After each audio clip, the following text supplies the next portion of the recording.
ঘুরতে ঘুরতে বাগান বাড়ি আসলাম না, মোটামুটি প্রাকৃতিক তো ভালো দেখা যাচ্ছে বাগান। বাগানে কোনো লোক আছে কি নাই দেখি, না মোটামুটি বাগানে পরিবেশ কোনো লোক পাওয়া যায় কি না দেখি, বাগানে কেউ আছে কি না। ও, লোক পাওয়া গেছে একজন। হ্যালো ভাই, আসসালামু আলাইকুম। ওয়ালাইকুম আসসালাম। ভাই, এটা কোন ড্রাগনের গাছ কাটতেছেন, কারণটা কি? ও ভাই, এগুলো কাটতেছি আমি। আসলে বিষয়টা হলো ড্রাগন গাছের বংশ বিস্তার করব আমি। আচ্ছা আচ্ছা আচ্ছা। যেমন এটা হলো শাখা, আর এগুলো হলো প্রশাখা। ও আমি আচ্ছা, এগুলো কেটে কেটে চারা বংশ বিস্তার করব। এভাবে কাটে চারা বানা যায়? হ্যাঁ, অবশ্যই যায়।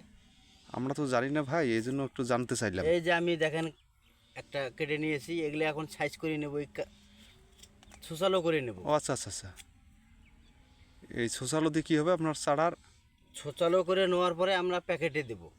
ও এইভাবে শাখা থেকে যত প্রশাখা বাইর হয়েছে সবগুলো আমরা এইভাবে মাটি ভরে প্যাকেটে দেব, বংশ বিস্তার এইভাবে হয়ে যাবে। ও, এটা ড্রাগনের চারা হবে ওটা থেকে, হ্যাঁ, তাই না? ওটা থেকে চারা হবে।